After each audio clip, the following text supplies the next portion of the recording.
Alright, what's up guys? Welcome back to the channel. Today we're going to be doing a little bit of prep on the Mercedes C350 before we head out to car week. So by the time you guys are actually watching this video, I'm probably already going to be in Monterey. But today is currently Wednesday and I'm going to be leaving Friday morning. So we have about 2 days to go ahead and prep this Mercedes. But before we get to the Mercedes, I'm going to give you guys a little update on the Project Drift car. Now this project is currently on pause, unfortunately. In my mind, I wanted to have this car done and reassembled and running before car week, but obviously that's not going to be the case. We are actually currently awaiting some parts from Z1 Motorsports, but if I remove this LZMFG banner real quick, I'll show you guys what we are up to under the hood. So we're currently waiting from some oil gallery gaskets, which are going to go behind this plate and behind this plate right here. Again, I ordered those from Z1 Motorsports. The oil gallery gaskets are a part that is not sold at O'Reilly's or AutoZone, so I kind of had to order it from Z1 Motorsports. Now for the first timing chain, I actually already replaced all the guides. This guide is new, this guide is new, and so is this one right here. And I also put the new tensioners on, that one right here. Well, it's only one tensioner for the first chain, but there are two like secondary tensioners, you could say, for the like the dual camshaft thingy that they made on this engine. And this one actually has a good amount of tension over here.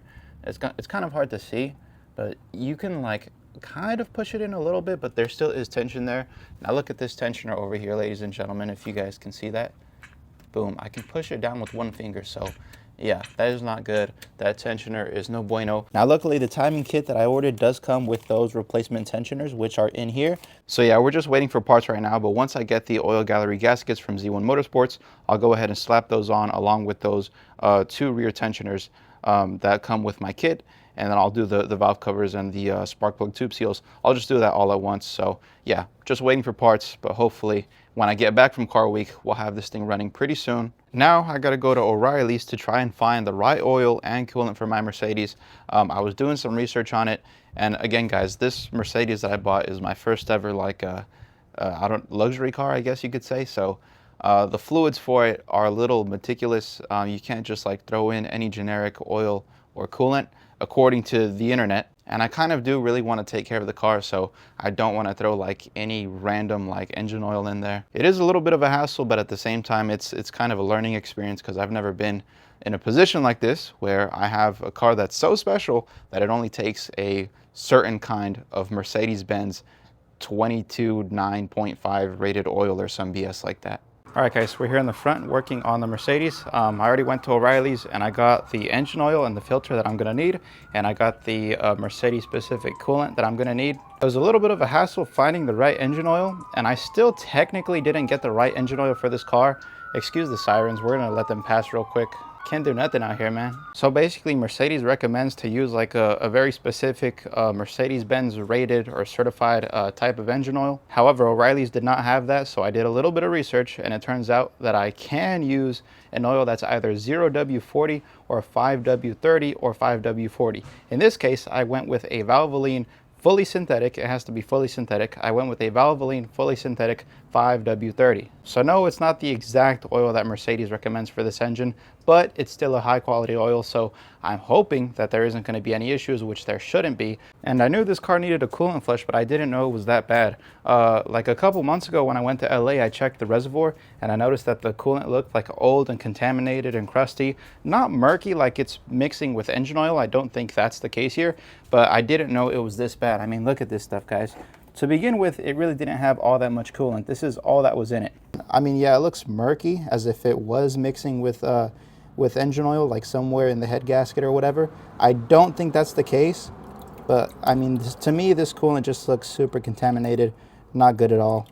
Okay, all the engine oil is pretty much drained. So if we take a little finger dip of oil right here, and we look at it in the sun real quick, this is why I don't think there's any issue with my head gaskets. You see, if the head gaskets were bad, sorry. So if the head gaskets were bad, I think we would see our engine oil be a little milky as well, unless the head gasket issue is only like working in one way to where the engine oil is seeping into or mixing with the coolant. But I don't think so. I feel like if the head gaskets were bad, this engine would have overheated a long time ago. And I mean, look, there's no like milky texture whatsoever in the oil. Here, I'll grab another sample real quick just to get a second look at it. The engine oil, although it's like old and burnt and definitely needs to be changed, it doesn't look milky at all, and it doesn't really look metally, so that's a good sign. So my conclusion is that the coolant over there in that container is just like old and calcified and crusty. All right, the car has fresh oil in it now. I replaced the oil filter and it has some fresh coolant in it. But right now we actually have the two front wheels off because I've been hearing like a rattle here in the front of my car on both sides for a while now. And all of my suspension checks out. The car has brand new lowering springs, brand new struts, brand new sway bar end links, as you can see right there. And I checked all the bushings on all the trailing arms and control arms, and everything seems to be good. Even my, what are these called again? My tie rods seem to be in good standing as well. So I'm gonna disassemble this brake caliper real quick and just like try to lubricate it, and hopefully that fixes my rattling issue. I did a little bit of research. It seems like this piece right here is called like a anti-rattling clip thingy, but I feel like this thing is what might be making the noise. Either way, we'll see if I can figure it out before I head out to car week. The noise isn't like super bad or anything, it just kind of bothers me. It doesn't prevent the car from driving or anything, or it doesn't affect how the car drives whatsoever. It just like clicks and stuff over little bumps, and or rattles, clicks, same thing. You guys know what I mean. But it makes noise and it's kind of annoying. Okay, we went ahead and greased up this caliper right here, so that's all reassembled and nice and greased up. There was the inner brake pad, which looked kind of loose. Maybe that's part of what was making the noise. Anyway, right now we're changing out center caps. We actually have 4 new center caps right here in black, because the old ones are in silver, but they're kind of faded and ugly, and they don't all match. The one over here is also silver, and I like the way these silver ones look, but again, they aren't matching. So like this one over here is blue, which looks pretty cool too, and then this one's starting to fade a little bit too, but it's also silver. So we got a full new set of 4, and they're essentially no different than the blue one over there, but this time they are in black. So we'll see how these look, and this should be an easy install, so it should just pop right in. Hopefully I don't break the clips like a doofus. I should probably do this with 2 hands just to be sure, but I'm trying to do it one-handed. Okay, there we go. Perfect. All right, guys, I am out of breath because it is pretty hot out here, but we got all the new center caps on. Let me take a step back so you guys can take a look at that. It's a little subtle, or what's the word? Subtle, yeah, subtle change, but looks real clean. I like it. And let me just burp this this coolant system real quick, and then I'll get right back to you guys. So I went around and drove the car after I got everything buttoned up and got the lugs tight and everything. Unfortunately, one of my studs, or not studs, but you know, this is a little different because it's an exotic, or like a foreign car, whatever the hell you want to call it.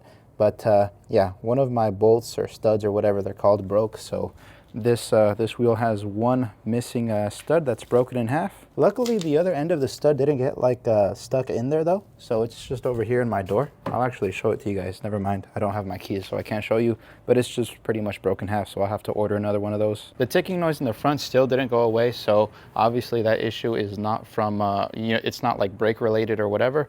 So I really don't know what else it is. I might have to ask my dad to help me diagnose this one, which I hate to do because I have an ego and I'm very arrogant sometimes, and I like to think I'm the best and I like to think I know what I'm doing, but sometimes you need help from people that have been in the game longer than you have. And then over here on this side in the rear, and this has been happening for a couple of months now, sometimes I'll drive the car and it'll be absolutely fine. But then like I'll go put gas, I'll step out the car for like 5 minutes, pump my gas, get back in the car, drive off, and for whatever reason, this wheel specifically, something around there likes to squeak sometimes. I checked the rear pads and I know they still have a lot of life left in them, but I did not grease and lube up these rear calipers, so maybe that's what it needs. I would hope that's what it is, because that would be a simple fix. Maybe like a slide pin or something is just you know, rusty and needs some lubrication or whatever, but I really don't know. It only does it sometimes though, and it's been doing it for months, but it's hard to replicate the noise because it only does it when it wants to. So I don't know what's going on there. I don't think it's like axle related. I don't think the axle's wearing out. And it's a little annoying, but but at the same time, this is a secondhand Mercedes with just north of 150,000 miles. So, I mean, it is what it is. I guess I just kind of have to accept that this car is going to make weird noises every so often. Either way, I still love this car. It's still beautiful. I just got to wash it tomorrow.